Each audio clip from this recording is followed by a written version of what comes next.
Warning. The Zero Dead podcast is made for mature audiences only.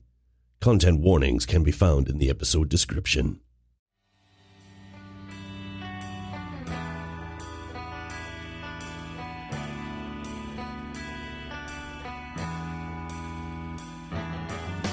It was an open casket, and now we have your ashes. It was an open casket. Welcome. Today that we have 2 players of the usual 4. Being that this is a smaller venue, or a smaller get-togethering, we're going to play a different story than I prepared, but it's in line with the characters these people made. Jeroen, who are you playing? Hi, I am Fred Price, and I am a retired smuggler, or someone who was retired and now has become a smuggler. And your age is? 86. Nice. Hello. Hi. I am Bernice James. I am 83 years old, and I am a tribe member. All right, so you are an indigenous person, indigenous American. Yes, I was. I am. I'm still alive. Tell me, I'm gonna spring this on you. Are you like living in the same retirement home? Are you people that know each other, or are you strangers to each other? Look, my birthplace is Yonkers. Yonkers? Yeah, Yonkers. Is it close to you? I don't know because I didn't screenshot that part, but let's say New York. Maybe we met. Let me see here. Okay, I mean- I think you need to move your microphone in front of you, not like. I need to move my screen to here because then I will, Yeah, I that's will what- look to the direction of the microphone. I mean, like for me, it's good to say that we just met in a retirement home. Yeah. Maybe don't know each other like very well, but we've seen each other around. Yeah. All right, cool. It's Sometimes we play cards. Yeah, play cards, ask each other for the solutions to the crosswords. Nice. We're going to play a Call of Cthulhu scenario from the book Call of Cthulhu Now, which is... Call of Cthulhu Secrets, which is a book that specializes or is written for scenarios in the 1990s. We are going to change it to present day. I mean, why not? And we're going to play the scenario Closed Casket. Enjoy. Both of you are sitting in your retirement home and are having your pudding after dinner. As Beatrice... was your name Beatrice? Mine? Yeah? Bernice. Bernice. Bernice? I think it's Bernice. Bernice. Bernice. Whatever. Bernice. James? Maybe you want to call me by my second name? Yeah, It's but easier. it's... You're both having your after-dinner pudding as Nurse Mill walks in, and she has an envelope for both of you, respectively. It's like weird. You never get mail at the same time. And as you get your mail handed to you, you see that the envelope has the dreaded black lined marking on the outside. So you know this is a message about somebody who has passed. Both of you open your respective envelopes, and it's a short note from a certain Jennifer Monroe Tyler. Weirdly, both of you know her from long, long ago. And she invites you to a funeral. Somebody has died in an automobile accident. Jenny's son. His funeral will be held at the Myers Funeral Home in a nearby suburb. You are both invited to attend. Included in this little message is a map of the funeral home. But seeing as you're both elderly and in your respective or in your retirement home, you know the way. The funeral will be held tomorrow morning. And as you are reading this message, both of you look up at the same time, knowing that you both have got the same message. What do you do? Is my nurse still in the room? Sure, yeah. Okay. What is the name of my nurse again? Nurse I don't West. remember. Yeah, I won't Nurse remember West. because I'm very old. Nurse. Yes, dear. I saw that you also gave a letter to my old friend. That one there. Yes, indeed, I did. You both got the same letter, it seems. Adam, is it? Fred. Jacob. Fred. Oh, Fred. Bernie, right? Do you also know Jennifer? Bernice. Oh, your letter is from Jennifer. Yeah. Interesting. Yeah. That's How did you know her? Oh, from the mysteries of my past. Ooh. Where do you know her from? Oh, same. I'm so sorry about what happened to her son. Really, really tragic. Do you want to share the cab? Or are you going Yeah, to? that sounds good. All right. Storyteller. Does it say when we have to go? Like, is it today? Is it tomorrow? It's tomorrow morning. And as you are continuing talking, you find out that you both know Jennifer Monroe Tyler. She's the daughter of the wealthy Monroe family in Boston. Her house and tastes reflect exactly this, that she is very wealthy. As you are continuing your conversation about who knows what, you know that she successfully practiced law for over 27 years. So maybe that's how you know her. And she now sits as a federal judge. She was married to Walter Tyler, another lawyer, who died in a boating accident about 6 years ago. Now, another tragic accident has claimed the life of her only child, Robert. As you compare your notes and compare the letters that you get, you can see that the grief of her loss is plain in her note. You rightly recall that she sometimes has been inclined to histrionics, and this time she would have seen to have ample cause. You both know little of Robert.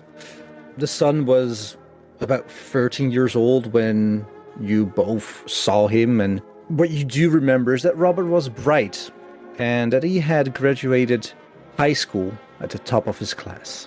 How old was he when he died? It doesn't say, but you can think about that he was about 28, 29. Right, yeah. Say it again, please.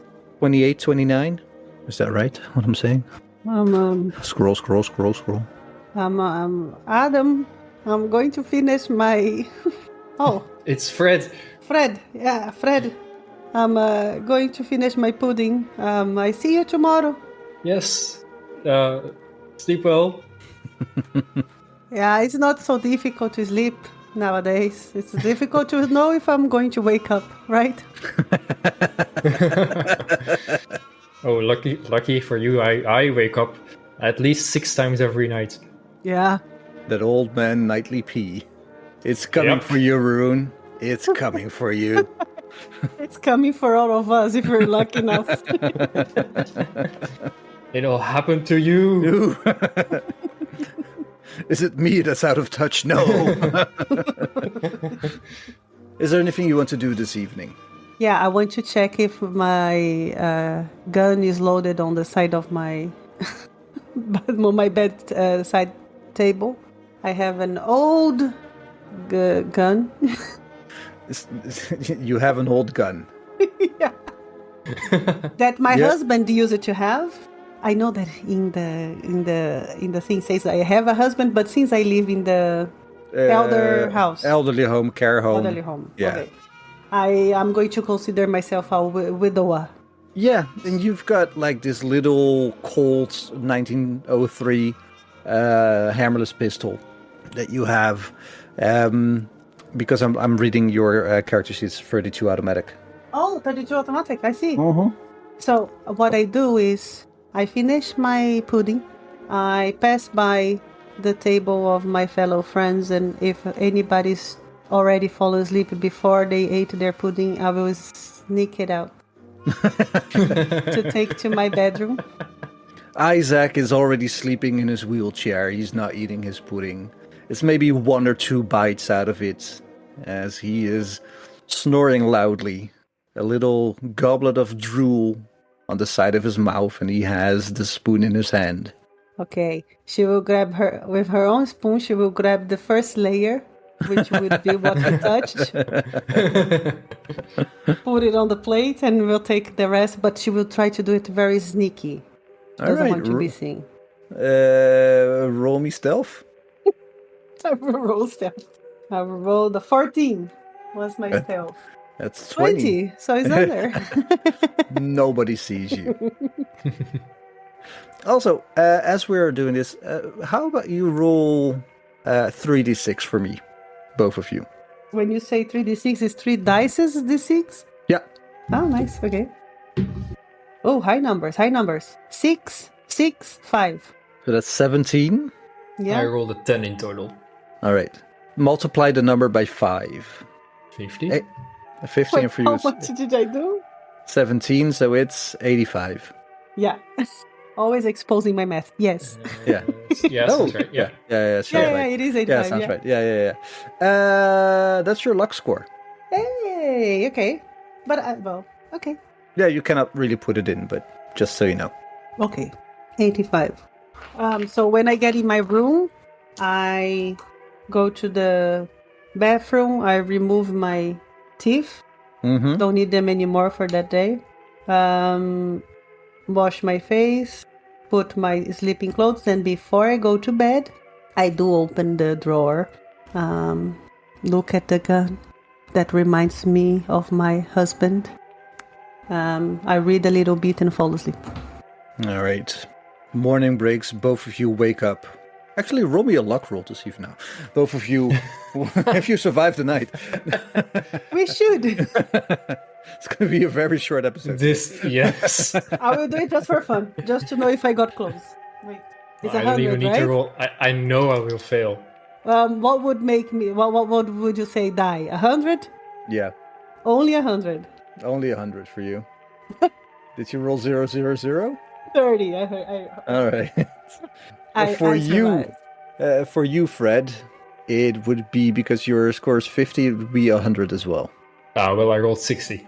Both of you wake up. Fair. It's a new day, it's a new dawn, and both of you are feeling lively because you woke up one more day. Head over to breakfast. Is there anything you want to do before breakfast? Put my teeth back. Smart. Put my wig on. Yeah. Some cologne, some perfume. I think that there is no specific reason, but maybe there is something related to the friendship she has with Jennifer. Mm-hmm. So, not very clear explanation to you. I know, as Bernice, why I'm doing this. But she will take her 32 automatic and roll it into a little cloth and put it in her bag. All right. And she Smart. will take the invitation with her. Like the letter. Right, so both of you... Bernice, you wrap your gun in a cloth, put it in your handbag, you put it in your zakje. I put it in my zakje. You put it in your zakje. And you take it with you. Brad, is there anything you want to do? Well, I don't have a gun, so I'm not taking anything with me. But I know that this is going to be a very formal thing because this is a very fancy family. Mm-hmm. So I'm putting on my best shoes, my best suit, like making sure I'm all presentable. Right on. And I'm feeling really good. So I'm taking my car keys from my drawer, I give them a little spin around my finger, Mm-hmm. and I walk up to Bernice, get in. I'm driving. You get into Fred's Buick 121. It is a fancy car. Both of you feel back in your teens, actually, when you're driving. The wind is blowing. The radio is blasting some old tunes. Fred had a radio installed a few years back. It has cassettes. You arrive in the morning at the Myers Funeral Home, adjacent to the Old Mill Cemetery. As is often the case, the mortuary is a place of business and residence. You see a large house on top of this, mortuary. As you arrive, you see that there's a long, winding path between all the tombstones as you drive up to the center of this establishment. And the first thing you notice is your old acquaintance, Jennifer Monroe Tyler. She's standing at the door, and there is a young man standing next to her. You don't know him, but both of you roll me a psychology roll. Is it psychology? Yeah. I rolled a 20. It's over. Over 10. Fred? I rolled 100. Fred, to you, she seems positively elated. Elated that her son died. Well, this is strange. I must get to the bottom of this. What foul business is afoot? Bernice, you're not quite sure, but she doesn't seem to be doing all that well. But she is keeping up appearances. And you do understand that the man standing next to her, holding her arm tightly, is actually the one keeping her up before she buckles and falls to her knees as she's greeting everybody that gets inside. Hi, thank you for coming. Hi, thank you for coming. I think we walk, right, to her. And first I take a little bit, I give my hand first, and I say, I'm so sorry for you, my friend. Oh, thank you so much for coming, Bernice. Oh, it's she so recognized me. Okay. And then I give her the hug, because she recognized me, so yeah. It's not weird. It's been so long, I wish we would have seen each other under better circumstances. Oh, I'm so sorry, my dear, I'm so sorry. I know. It's so tragic. It's so tragic. I like to think that he swerved off the road to save a kid or something. Definitely, you should think that, my dear. He was probably doing the right thing. That's how we know him. Thank you for coming. You're welcome. She will look for a seat. She's tired. The drive was very intense. Yeah, those 10 minutes, they really weigh on you. I'm 83. I need to sit again. I need to sit. Oh, Fred, thank you for coming. I'm so sorry for your loss. It's so tragic. First my husband, now my only son. Why is it always got to be the young ones? I know. God has forsaken me. I'm sorry you feel that way. Thank you for coming. And she already offers her hand to the next person that seems slightly more into her grief than you. Can I say that the chair close to me, there was a younger person, and I go to that person and I say, leave it, my friend will sit here. Go find somewhere else for Freddy. And then I already start calling out his name in front of those fancy people. Freddy no. Adam. No, it is Fred. It's Fred. Oh, it is Fred. You just call him Adam. It's okay. Adam, come, I got a place for you. Shoop. I'm gonna hold up a finger or two fingers, and then I'm gonna start looking around for a bathroom. I love playing Elder. Yeah, it's so good. As you go through the bathroom, you're shuffling away, and Bernice, you just told somebody to move, and you look to your right-hand side, and the whole row is empty. To your right-hand side. I know, but we don't want to sit that side. No, it's all to the left. I wanted to ask the people around. Mm-hmm. Do I recognize any of them? Important people? You're looking around and you see some people that you might vaguely know. There's nobody really that you have seen before or had a conversation with before. Most of them are younger than you, and most of them look like they knew where they were going, all in black. Well, good for them. And you're looking around your shoulder to your left. Roll me a listen roll. Is listen still a thing? Yeah, it is. I'm rolling so nice today. 9. My listen is 42. So it's under. It's a hard success, even. A very hard success. It's so hard. It was very hard to do the success. You up the volume of your hearing aid. You hear that some people are actually talking about the accident, about what happened. You hear somebody say, yeah, I know. Apparently it happened just after midnight on Newbury Road. It was raining and he lost control.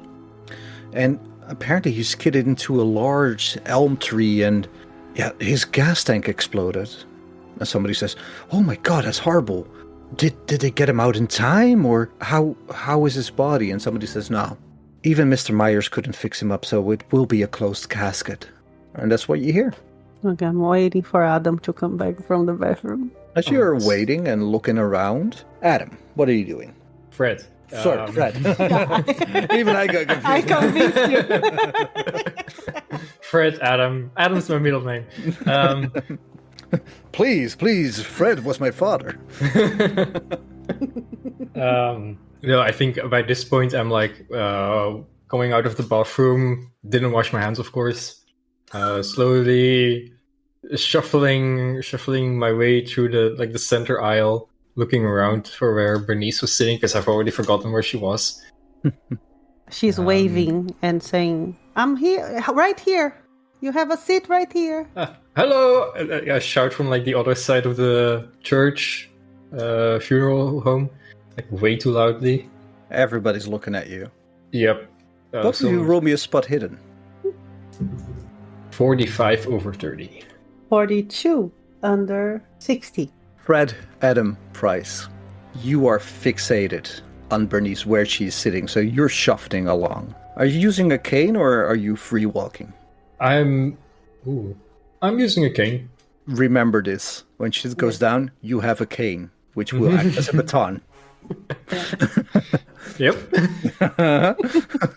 Isn't that my first rodeo? As you are shuffling towards Bernice with your cane, Bernice, you look around and you see a minor commotion. As you're looking back, you look past Fred and you can see the outside, and what you see outside near the entrance, there stands an odd figure, looking like a vagrant, a derelict, wearing tattered, dirty trench coat with the collar all the way turned up, and a wide-brimmed fedora all down low over his head. Dark glasses mask the stranger's eyes, and you see a man that seems like he... Well, you know Mr. Myers. Mr. Myers is the funeral home director. You know him. You've seen him before. You don't know him, but you know of him. With all the many funerals you have attended over the course of your stay here. This man, this Mr. Myers, quickly striding towards this interloper and forcibly ushers the man away. What do you do? Freddy, Here. can you see from far away? Hang on, let me put on my glasses. What am I looking for? Right there, behind those people there, at the entrance. Look at that. What's happening there? And as Freddy turns around, the altercation, this little commotion has been dealt with. And the music, the funeral music starts. The moment the funeral starts, she stands up and she says very loudly to Fred on her side, I'm going to the bathroom. And she walks out to see who that person is. Very quickly. You wouldn't believe. As you're walking... Sorry, the tears are a bit too much for me from the little child. Oh, you know. As you're standing up, you're shuffling with purpose to the exit.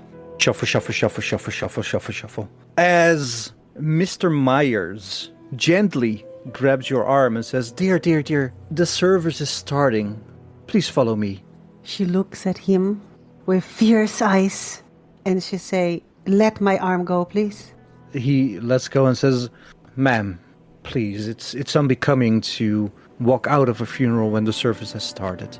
My dear, I have an emergency. You can go. I'll be right back. All right. The toilet is to the back and the left. I understand the code, ma'am. Thank you, Mr. I remember your name. And she will keep walking outside. As you step outside, you hear from inside this sermon starting. The noise drowns out, and you hear the light rain and thunder as you step outside of the funeral home.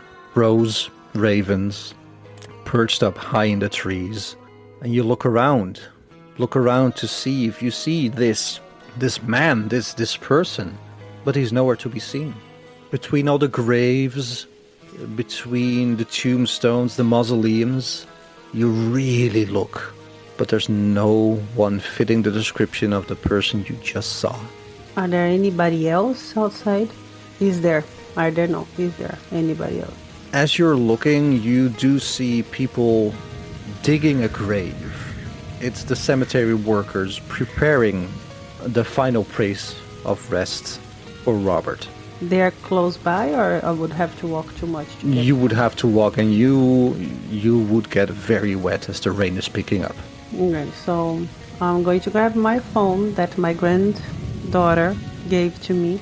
It's one of those ones with the huge ass dial pad. Yeah. The one that I actually have given to my Yeah, I know.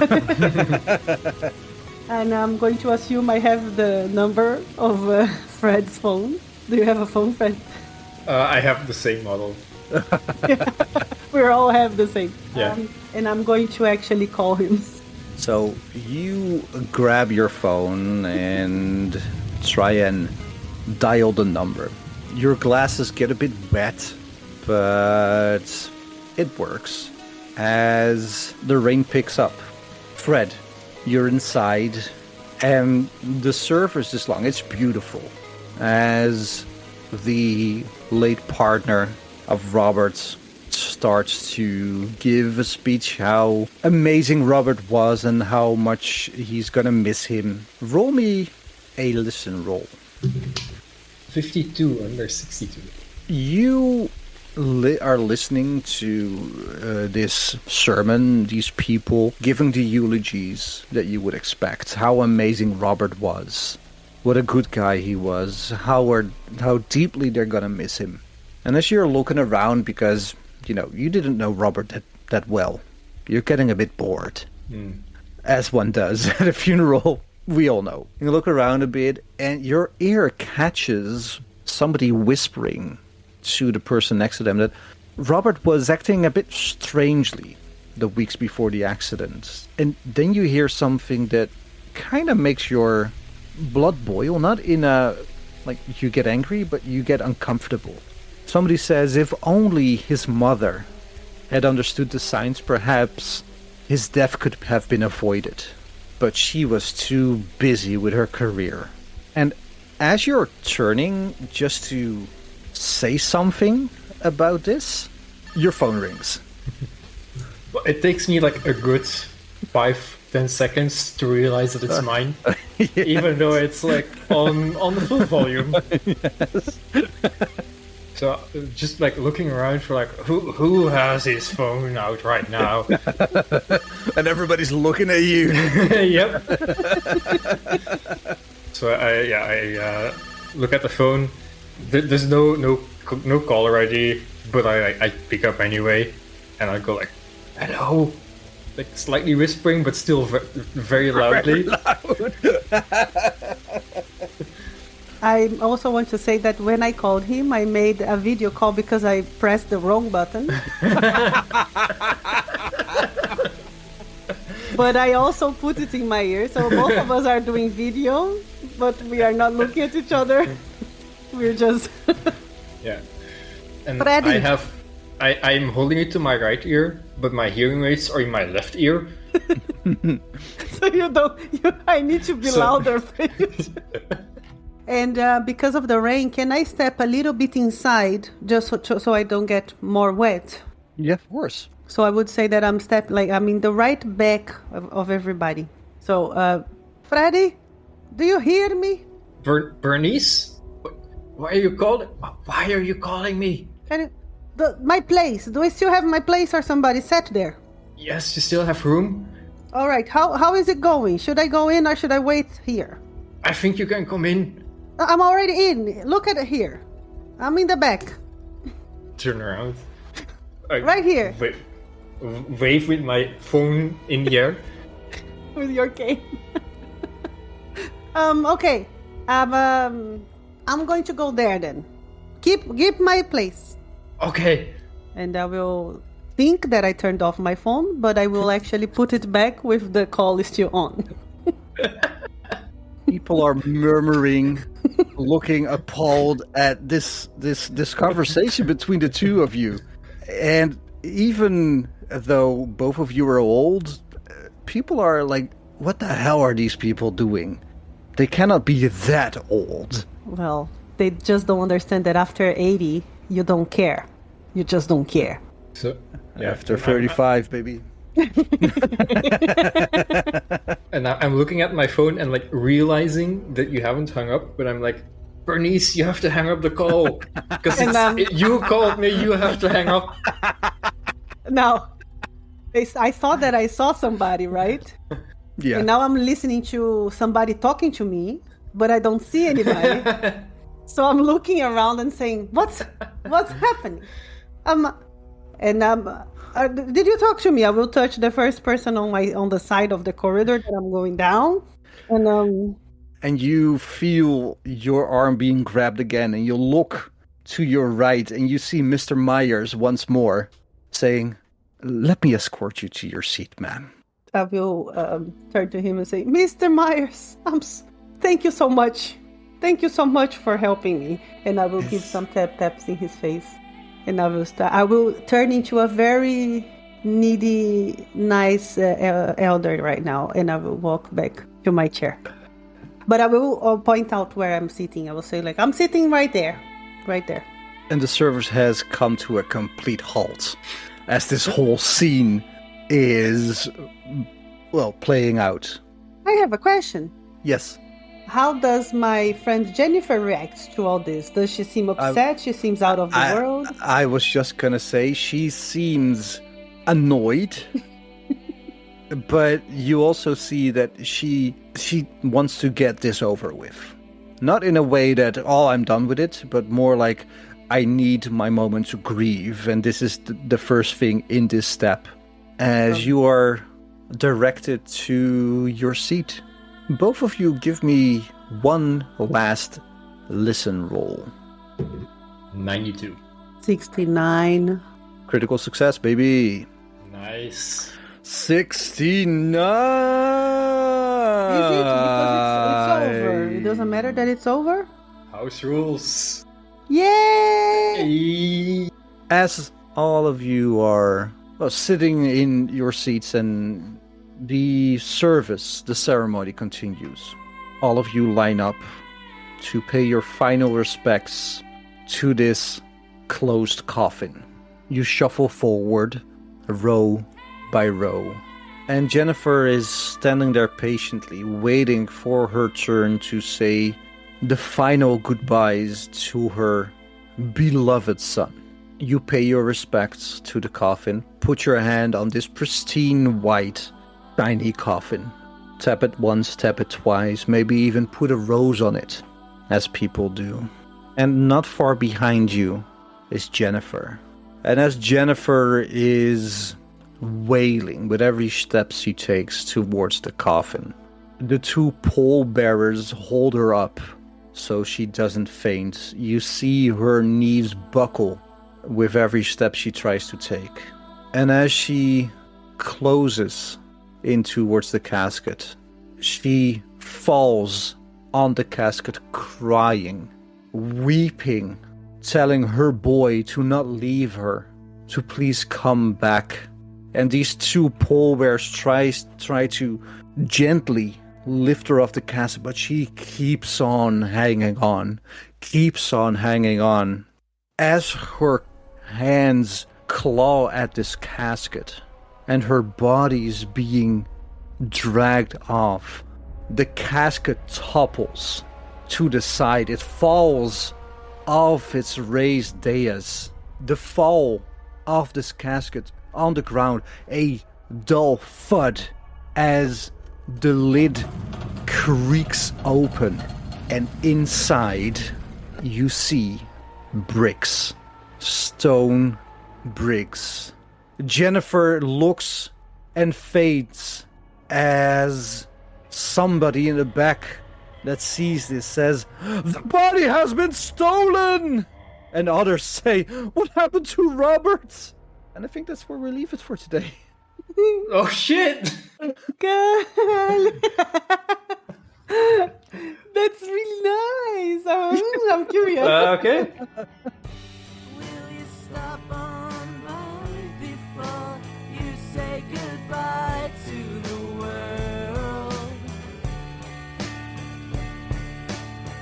I saw you yesterday, walk by and then you were out through the door. And when the call came through, I thought it couldn't be you on the line. But the autopsy showed that you were fully aware the whole time.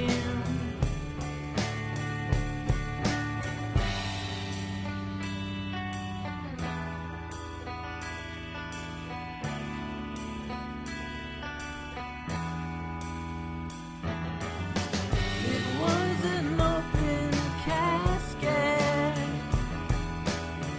and now we have your ashes. It was an open casket,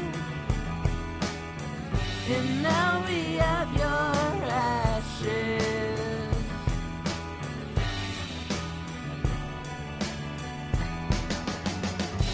Suffered 20 seconds, yet no one was present to tell.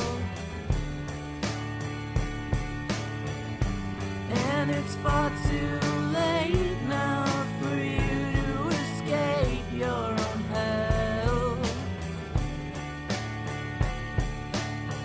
It happened all so fast, I can't remember the time of the day.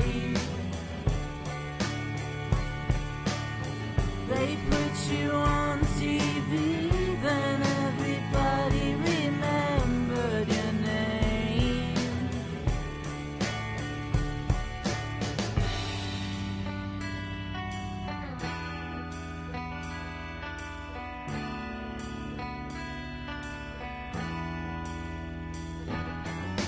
It was an open casket, and now we have your ashes. It was an open casket, and now we have your ashes.